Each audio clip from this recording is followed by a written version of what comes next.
요즘 아침 저녁으로 찬바람이 불기 시작하는데 우리 부산집 믿음의 가족 여러분, 우리 건강 조심하시고 다들 강건한 삶을 살아가시는 우리 가족들이 되시기를 바랍니다. 지난 수요일에 말씀을 나누면서 보리에 관한 이야기를 잠깐 나누었습니다.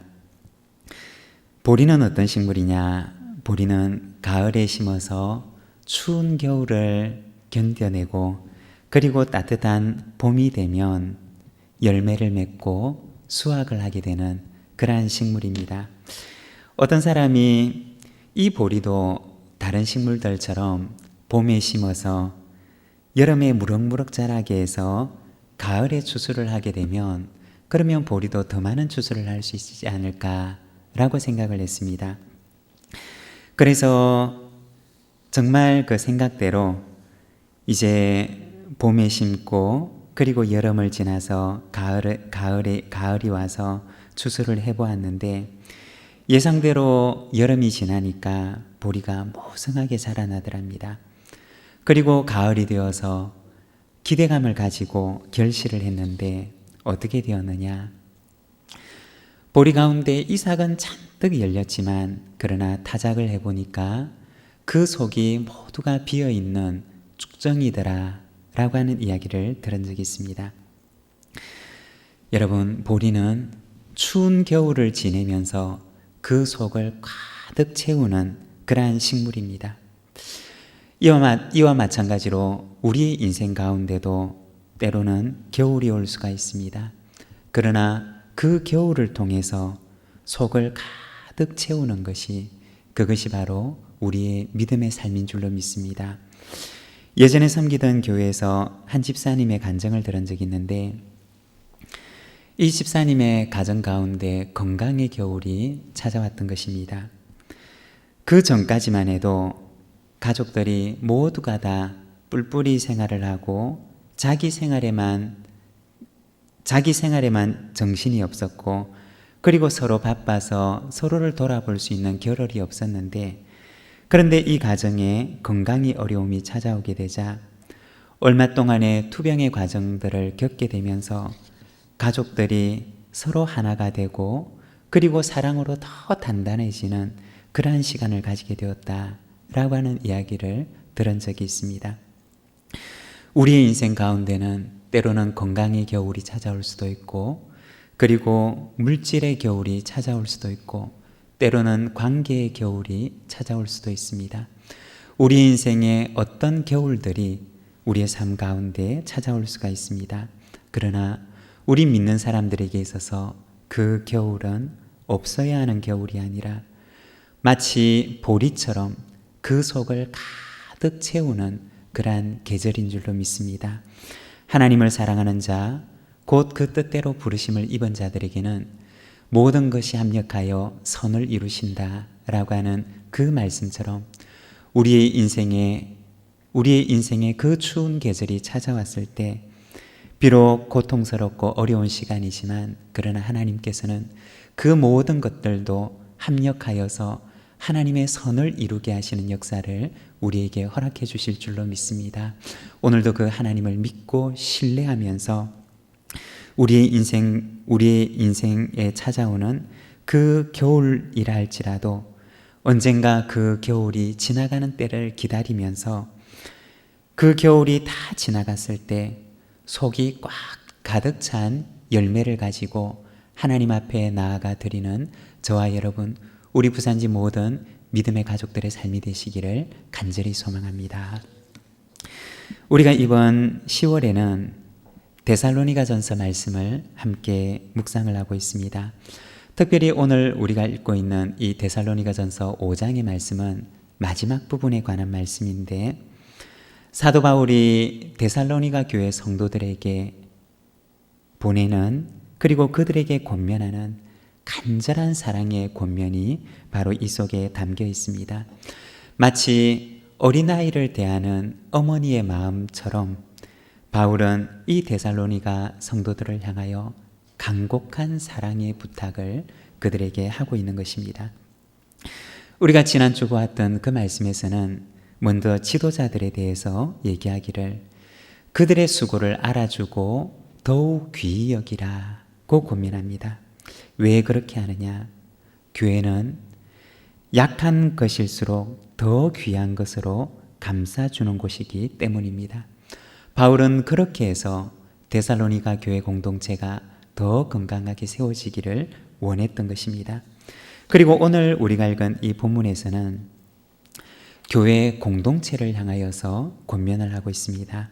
우리가 14절과 15절 두 절의 말씀을 읽었는데 우리 그 의미를 생각하면서 우리 같이 다시 한번 읽도록 하겠습니다. 우리 함께 읽겠습니다. 또 형제들아 너희를 권면하노니 게으른 자들을 권계하며 마음이 약한 자들을 격려하고 힘이 없는 자들을 붙들어주며 모든 사람에게 오래 참으라. 삼가 누가 누구에게든지 악으로 악을 갚지 말게 하고 서로 대하든지 모든 사람을 대하든지 항상 선을 따르라. 아멘. 여기 보면 사도 바울이 데살로니가 교회를 향하여서 데살로니가 교회 공동체를 향하여서 어떻게 하면 건강한 교회를 세울 수 있는가? 어떻게 하면 아름다운 성도의 삶을 살아갈 수 있는가에 대해서 권면을 하고 있습니다. 특히 오늘 우리가 읽은 이 말씀에서 바울은 5개의 명령형 동사를 사용해서 데살로니가 교회 성도들을 권면하고 있습니다. 우리가 오늘은 이 5가지의 바울의 권면을 바라보면서 우리가 함께 이 말씀을 묵상하기를 원합니다. 먼저 첫 번째, 바울은 권면하기를 게으른 자들을 권계하라고 권면하고 있습니다. 여기서 게으른 자들이라고 번역되어 있는 이 말은 원어 성경에서는 질서를 떠난 자들이라는 말로 표현이 되어 있습니다. 이 질서를 떠난이라고 하는 이 말은 질서를 떠난 혹은 제 위치를 떠난 또는 직무를 태만히 하는 이라고 하는 의미를 가진 동사입니다. 질서를 떠난 자들이라고 하는 말을 오늘 우리가 알고 있는 이 한글 성경에서는 번역하기를 게으른 자들이라고 번역을 하고 있습니다. 질서를 떠나고 제 위치를 떠나고 직무를 태만히 하는 자들을 가리켜서 우리 한글 성경에서는 게으른 자들이라고 번역을 한 것입니다. 우리가 데살로니가 전서의 이 상황으로 돌아가서 생각을 해보면 그 당시에는 데살로니가 교회 성도들 가운데 그 공동체 가운데 예수님께서 곧 재림하실 것이다 라고 하는 그러한 생각, 그러한 이야기들이 그 공동체 속에 가득했습니다. 여러분, 예수님께서 곧 재림하실 것이다 라고 하는 것은 초대교회 신앙을 이루었던 아주 중요한 신앙 가운데 하나였습니다. 초대교회뿐만 아니라 2000년의 기독교회가 그러하고 오늘의 우리도 역시 예수님의 재림을 기다리는, 곧 있을 예수님의 재림을 기다리는 그 신앙을 가지고 우리는 믿음 생활을 하고 있습니다. 그런데 문제는 무엇이었느냐? 예수님의 재림을 기다린다라고 하는 바로 그 명분을 가지고 소위 열정적인 신앙을 가졌다라고 얘기하는 그러한 사람들 가운데 일부가 너무 영적인데 몰두한 나머지 자신이 해야 할 일상의 일들을 다 팽개치고 있었던 것이었습니다. 자기의 직업 그리고 자신의 일상 속에 주어진 그러한 임무들을 저버리는 삶을 살아가고 있었던 것입니다. 바울은 이러한 자들에 대해서 어떻게 권면을 하느냐? 데살로니가 후서에 가보면 3장 11절과 12절 말씀에 이렇게 말합니다.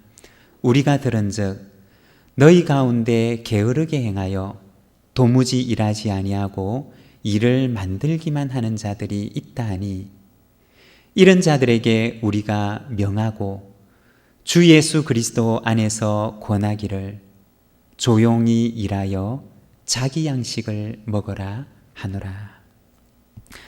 바울은 이러한 사람들에 대해서 말하기를 도무지 일하지 않고 일만 만드는 사람들이라고 이야기를 합니다. 그리고 그들에 대해서 권면하기를 조용히 일하여 자기 양식을 먹어라 고 말합니다. 그리고 그 구절 바로 위에 데살로니가후서 3장 10절에서는 조금 더 강하게 그들을 향하여 질책하는데 누구든지 일하기 싫어하거든 먹지도 말게 하라 고 말합니다. 바울은 재림을 기다리면서 자기의 임무와 자기에게 주어진 일상을 팽개치고 오로지 영적인 일에만 매달리는 그런 사람들을 향하여서 바울은 내가 주 안에서 권한다 라고 하면서 누구든지 일하기 싫거든 먹지도 말라고 이야기를 하였던 것입니다. 여러분, 재림의 신앙은 어떤 것입니까? 열정적인 재림의 신앙, 그리고 성경적인 재림의 신앙은 어떤 것이냐? 그것은 바로 다시 오실 예수님을 기다리면서 오늘 나의 일상에 최선을 다하는 삶, 그것이 바로 성경적인 재림 신앙이고 그것이 바로 주님께서 오늘 우리에게 원하시고 요구하시고 기대하시는 바라는 것입니다. 사랑하는 여러분, 오늘 나의 일상에 최선을 다하고 계십니까? 만일 그러하다면 주님께서 칭찬하실 것입니다. 그렇지만 오늘 나에게 주어진 일상에 최선을 다하지 못하고 있다면 여러분, 우리는 주님 앞에 회개의 자리에 서야 합니다. 주님께서는 오늘 우리에게 나의 재림을 기다리면서 나에게 주어진 주님께서 나에게 오늘 맡겨주신 이 일에 최선을 다하라고 말씀을 하십니다. 우리가 지난번에 창세기 말씀을 함께 묵상을 했는데 이 창세기에 보면 요셉의 이야기가 나옵니다. 여러분, 요셉의 신앙이 무엇을 통해서 나타났습니까? 요셉의 신앙은 그의 일상 속에서 나타나게 되는데 그가 보디발의 집에서 일할 때 그는 보디발의 집에서 일한다 라고 생각하지 않았습니다. 그는 보디발의 집에서 종으로 일을 하지만 마치 하나님의 집에서 일을 하는 것처럼 그는 그에게 주어진 일과 임무와 일상에 최선을 다하는 삶을 살아갑니다. 그리고 억울한 누명을 쓰고 감옥에 갑니다. 그러나 그 감옥에서도 마치 그가 하나님의 집에서 일을 하는 것처럼 거기에서 주어진 임무와 일상에 최선을 다합니다. 그리고 하나님께서는 그를 애굽의 총리로 세우십니다. 그가 애굽의 총리로 임명을 받자마자 그는 애굽 전역을 돌아다닙니다. 애굽 전역을 돌아다니면서 애굽의 형편을 살피고 그리고 7년의 풍년을 지내면서 그는 찾아올 7년의 흉년을 대비합니다. 그에게 주어진 임무와 그에게 주어진 일상에 최선을 다하면서 하나님을 향한 그의 신앙이 무엇인지를 그는 그의 일상을 통해서 나타내었던 사람이었습니다. 여러분, 성경적인 재림의 신앙은 무엇이냐? 그것은 바로 하나님께서 나에게 주신 일상에 이것이 하나님께서 나에게 주신 것이라고 믿고 거기에 최선을 다하며 주님을 섬기는 삶, 그것이 바로 온전한 재림의 신앙인 것입니다. 사랑하는 여러분, 오늘 나에게 주어진 일상 속에서 만나는 사람들에게 여러분 최선을 다하시기를 바랍니다. 일상에서 만나는 나의 가족, 그리고 일상에서 주어진 나의 일에 최선을 다할 때 우리 주님께서 다시 오시는 날 착하고 충성된 종아, 내가 작은 일에 충성하였으니 내가 많은 것으로 내게 맡기리라 고 말씀하시는 주님의 칭찬이 우리의 삶 가운데 있을 줄로 믿습니다. 그리고 두 번째는 바울은 권면하기를 마음이 약한 자들을 격려하라 고 말합니다. 여기서 마음이 약한 자들이라고 하는 말은 약한 마음을 가진 사람, 그리고 소심한 사람, 그리고 조금 더 나아가서 얘기를 하면 작은 일에도 마음이 약해지는 사람을 가리키는 것입니다. 마태복음 13장의 말씀을 보게 되면 예수님께서 제자들에게 산상수훈의 말씀을 전해주시는데 거기에 보면 4가지 밭에 관한 말씀을 하십니다. 예수님께서 특별히 거기에서 돌밭에 떨어진 씨에 대해서 말씀하시는데 마태복음 13장 5절과 6절의 말씀을 보게 되면 이렇게 비유의 말씀을 하십니다. 더러는 흙이 얕은 돌밭에 떨어짐에 흙이 깊지 아니하므로 곧 싹이 나오나 해가 돋은 후에 타서 뿌리가 없으므로 말랐고. 예수님께서 돌밭에 떨어진 씨에 대해서 말씀을 하시고 난 뒤에 그 말씀의 의미를 제자들에게 설명해 주시는데 20절과 21절에 보면 이렇게 말씀하십니다. 돌밭에 뿌려졌다는 것은 말씀을 듣고 즉시 기쁨으로 받되 그 속에 뿌리가 없어 잠시 견디다가 말씀으로 말미암아 환난이나 박해가 일어날 때에는 곧 넘어지는 자요 라고 말씀해 주셨습니다. 뿌리가 얕은 씨앗은 조그마한 어려움이 찾아와도 금방 넘어질 수밖에 없다는 것입니다. 마음이 약한 자들은 작은 일에도 마음이 약해져서 어려움을 견뎌낼 힘이 없는 사람들을 가리키는 것입니다. 데살로니가 교회의 상황도 역시 그와 같았는데 그들이 가지고 있었던 그 신앙 때문에 불이익이 찾아오고 박해가 찾아오고 핍박이 찾아올 때 그들 가운데 어떤 이들은 그 어려움을 견뎌낼 수 있는 힘이 없었던 것입니다. 그래서 실족하게 되었고 그래서 교회를 떠나게 되었고 공동체를 떠나게 됩니다.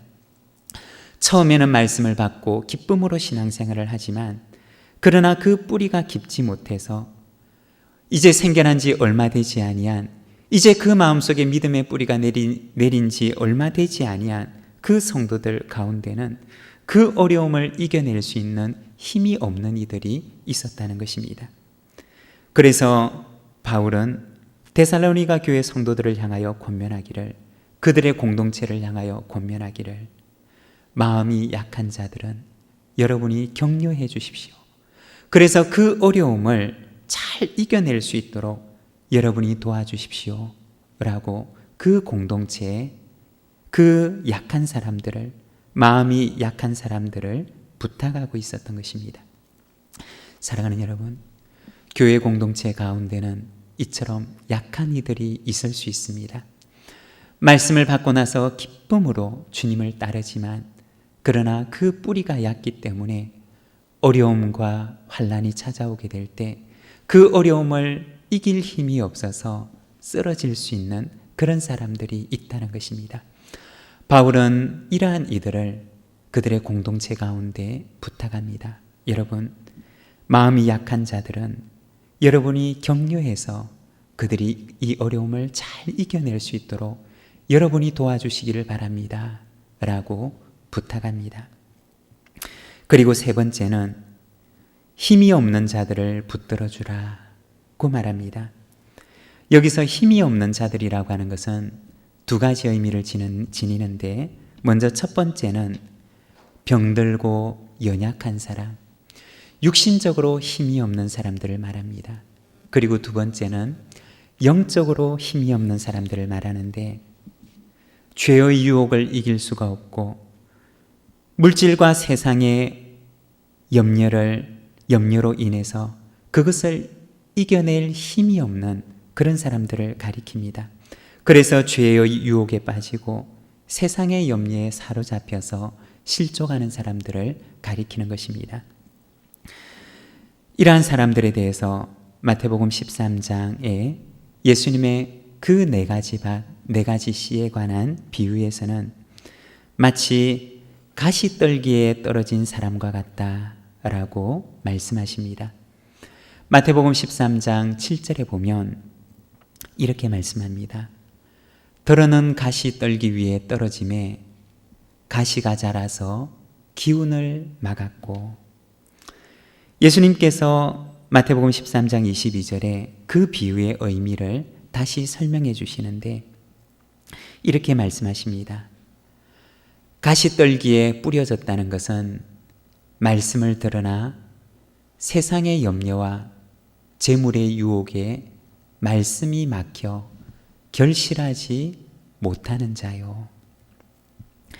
힘이 약한 사람들은 어떤 사람들이냐? 그들은 세상의 염려와 그리고 죄의 유혹에 빠져서 열매를 맺을 힘이 없는 사람들을 가리키는 것입니다. 가시의 기운에 막혀서 열매를 맺어낼 수 있는 힘이 없는 그러한 사람들을 가리키는 것입니다. 바울은 데살로니가 교회 성도들을 향하여서 권면하기를, 만일 여러분 가운데 그러한 이들이 있다면 그들도 선한 열매를 맺을 힘이 있도록 여러분이 그들을 붙들어 주시기를 바랍니다 라고 당부합니다. 예전에 그 경기도 화성의 한 시골에서 전도사로 사역을 했던 적이 있습니다. 그때 아이들과 함께 봉사활동을 간 적이 있었는데, 그때 아이들에게 주어진 임무는 고추대를 세우는 것이었습니다. 어린 고추가 곱게 잘 자라도록 하기 위해서 그 고추대를 세우는 일이었는데, 그렇게 하기 위해서는 중간중간에 지지대를 세워야 했습니다. 그리고 그 지지대 사이를 잇는 끈을 묶어서 고추가 반듯하게 자랄 수 있도록 그것을 돕는 그러한 줄을 이렇게 묶는 일이었습니다. 그래야지만이 이 고추가 반듯하게 자라서 좋은 열매를 맺을 수가 있는 것이었습니다. 바울은 세상의 염려와 그리고 죄의 유혹에 막혀서 열매를 맺을 힘이 없는 사람들을 잘 붙들어 주어서 그들도 역시 아름다운 열매를 맺을 수 있도록 여러분이 그 곁에서 그들을 붙들어 주십시오 라고 권면하고 있는 것입니다. 여러분, 교회도 마찬가지입니다. 교회 공동체 가운데도 이처럼 지지대가 필요한 사람들이 있습니다. 지지대의 도움이 필요하고 그들을 붙들어 줄 수 있는 끈이 필요한 사람들이 있는 것입니다. 그러한 사람들 곁에서 바울은 권면하기를, 그들의 지지대가 되어주고 그들을 붙들어주는 끈이 되어주어서 그들도 열매 맺을 수 있는 힘이 생길 수 있도록 여러분이 그들을 붙들어 주시기를 바랍니다 라고 권면합니다. 사랑하는 여러분, 우리 부산진교회 공동체가 그와 같은 공동체가 되기를 소망합니다. 바울이 데살로니가 교회를 향하여서 부탁하였던 그 말씀처럼 힘이 없는 자들을 그 곁에서 지지대가 되고 끈이 되어서 그 연약한 자들을 잘 붙들어 주어서 좋은 열매 맺는, 그들도 역시 하나님 앞에 좋은 열매 맺는 그러한 나무가 되도록 그렇게 붙들어 주는 우리 부산진교회, 우리 믿음의 공동체가 되기를 소망합니다. 그리고 네 번째는 모든 사람에게 오래 참으라고 권면을 합니다. 오래 참는다 라고 하는 말은 13절에 우리가 지난주에 보았던 너희끼리 화목하라 고 하는 말과 사실은 같은 맥락 속에 있는 말씀입니다. 우리가 성경을 보게 되면 이 오래 참는다 라고 하는 것은 공동체를 이루는데, 공동체를 세워나가는데 얼마나 중요한 덕목인지 모릅니다.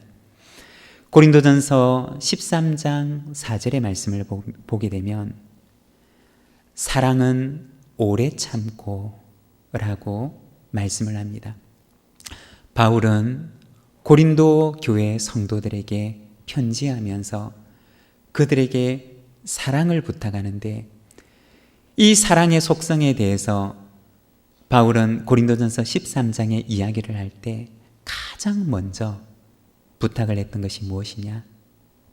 가장 먼저 이 사랑의 속성에 대해서 이야기를 했던 것이 무엇이냐? 그것은 바로 오래 참는 것이었습니다. 그리고 갈라디아서 5장 22절에서는 성령의 열매에 대해서 이야기를 하는데, 오직 성령의 열매는 사랑과 희락과 화평과 오래 참음이라고 이야기를 하고 있습니다. 오래 참는 것이 공동체를 이루고 공동체를 세워나가는데 얼마나 중요한 덕목인가를 이야기하는 것입니다. 여러분, 우리는 이 오래 참는데 우리가 약할 수도 있습니다. 언젠가 한 재미있는 이야기를 들은 적이 있었는데, 어떤 사람이 있었는데 이 사람은 참 참는 것을 못하는 사람이었습니다. 사람을 만나도 참지를 못하고 아무튼 참고 기다리는 것을 잘하지 못하는 그러한 사람이었습니다. 어느 날 이분이 하나님께 나와서 기도하는데, 하나님, 저에게도 인내를 허락해 주시옵소서, 저에게도 참을 수 있는 힘을 허락해 주시옵소서 라고 기도하는데, 인내하지 못하는 자기의 성품에 대해서 한참을 회개하고 난 뒤에 하나님께 기도하기를, 하나님, 하오니 저에게 인내를 내려 주시옵소서, 지금 당장이라고 기도를 했다고 합니다. 바울은 권면하기를 모든 사람에게 오래 참으라고 말합니다. 사랑하는 여러분, 오래 참음은 성령의 열매입니다. 오래 참음은 사랑의 속성입니다. 사랑의 다른 말이 무엇인지 아십니까? 그것은 바로 오래 참음입니다.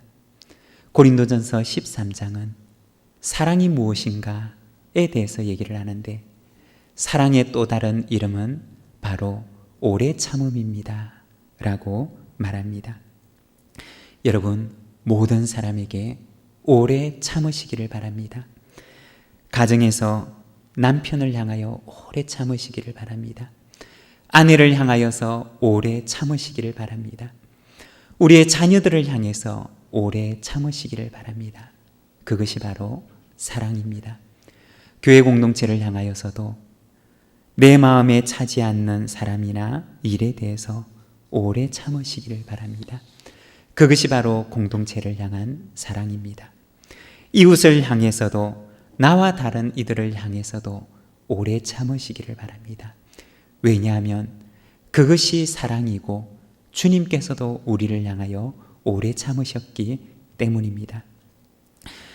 공동체를 세워나가는 첫걸음이 바로 이 오래 참음이라고 바울은 이야기하는 것입니다.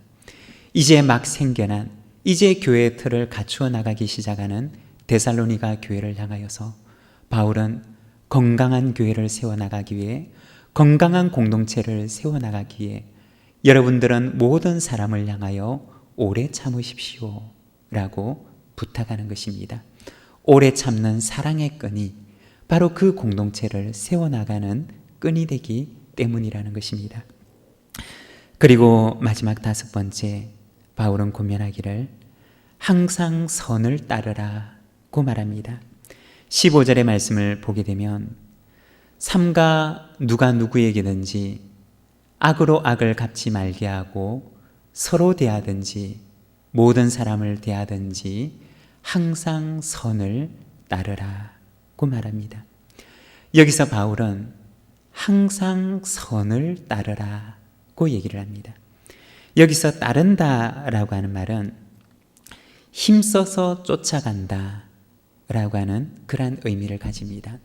마치 사냥꾼이 사냥감을 쫓아가는 것처럼 그렇게 힘을 써서 쫓아가는, 선을 쫓아가는 그러한 삶을 말하는 것입니다.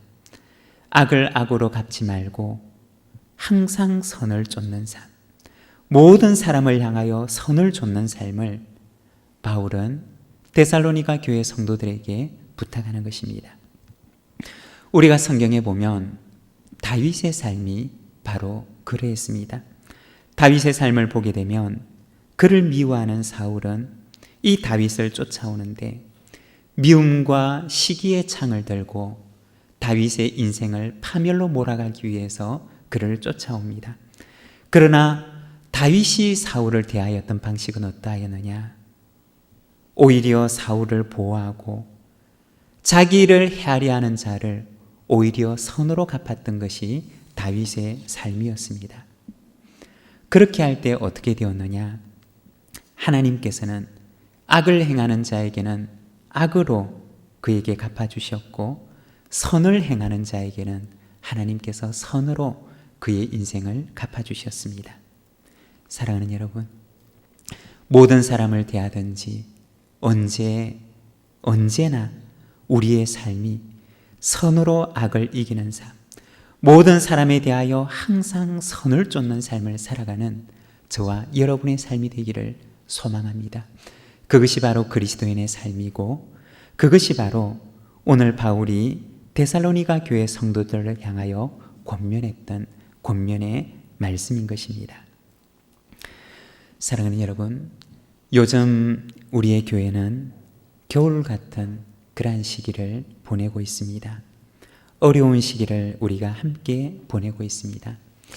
지난주 중에 우리 목사님들의 이야기를 들은 적이 있습니다.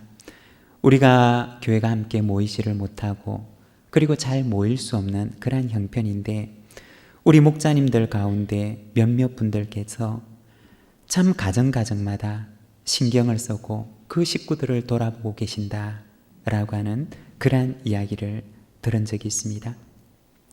이 겨울을 잘 이겨낼 수 있도록 마치 보리를 가꾸는 농부처럼 약한 자들을 격려하고 힘이 없는 자들을 붙들어 가면서 목장을 세워나가는 우리 목자님들과 우리 교회 식구들이 있다는 이야기를 들었습니다.